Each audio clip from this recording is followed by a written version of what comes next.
So yeah, I mentioned that I got to speak. I had a wonderful weekend a few weekends ago where I was just back in the thick of a music school, just meeting, I saw both sides to it, to be honest with you.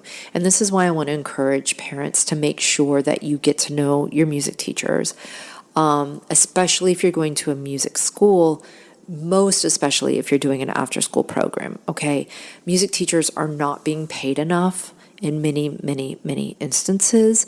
And in other instances, they're having to teach too much, really, to pay the bills.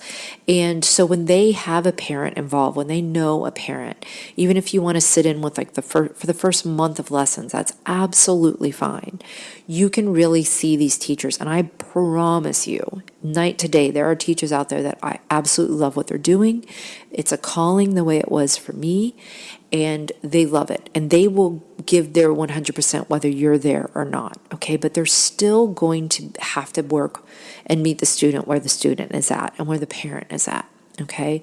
And there are other teachers out there that and I don't blame them, but they are burnt out. They are not being paid enough. They would really rather just be playing music. They maybe don't actually have a calling to be a teacher.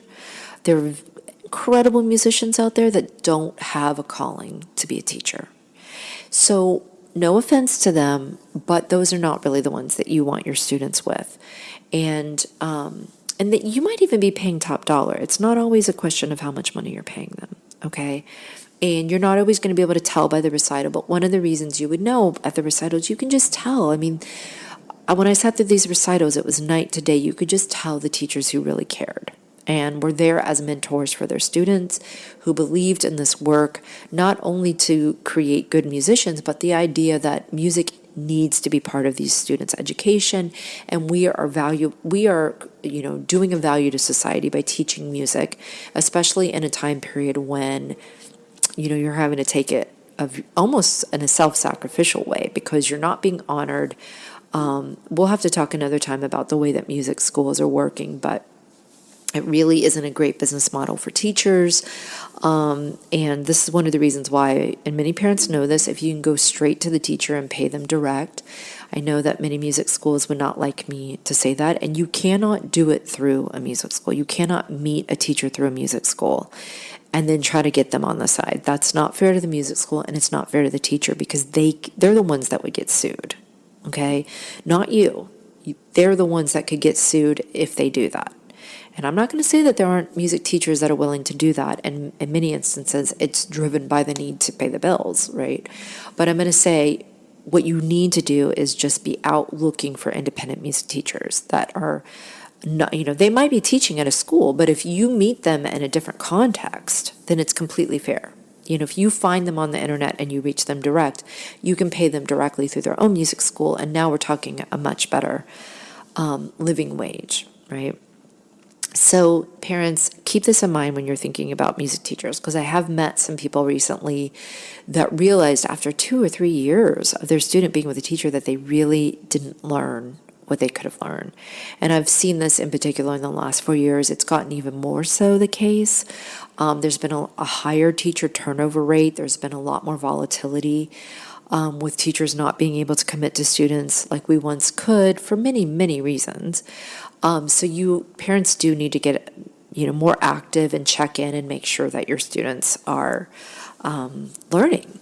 And if you have more questions about this, please get in touch with me. I'm happy to have consultations. I offer a 45-minute consultation online, even if you just want to ask questions, because a lot of times parents don't know what the standard is. They don't have reasonable expectations either direction, right? They might be having too low of expectations for what a child could learn, as well as too high an expectation. So I love being able to just discuss this with parents. Anybody who would, even if it's not an instrument that I teach, even if you're not coming to me for music lessons, I'm happy to discuss this with parents, because music is such an integral part of the wholeness of a student's education. And I am so happy when parents are still involving their students in music. So I'm happy to help. So one thing I want to caution before we sort of close out, well, there's 2 things I want to talk about before we close out this discussion. The first thing is that being overly performance oriented can lead to what I was talking about, like there's not any time being spent built on the foundations of music. There's no skill building. And in this case, you can just make one-trick ponies, right? Like musicians who don't feel like real musicians because they don't even really understand how the music is working. All they can really do is play these pieces that they've learned. And in many instances, they might even forget it, right? It's a physical sport. So some students have good memories, but most students need to keep revisiting songs that they learned, or they'll forget those as well. So they might only be able to play, some students might have taken 20 years of music lessons, even all the way through college, and they might be able to kind of sight read, and then they might be able to play like 2 pieces and that's it. But as far as really understanding the fundamentals of music, being able to learn music quickly, that's part of what the fundamentals of music will help, is to get you to a place where you can learn songs much more quickly, right? Once you start seeing the building blocks behind songs. So keep that in mind. If it's overly performance oriented, then it can be good for the students in a lot of ways, and it's building a lot of confidence. But my recommendation has always been half and half. So half the year is really spent without the pressure of a performance.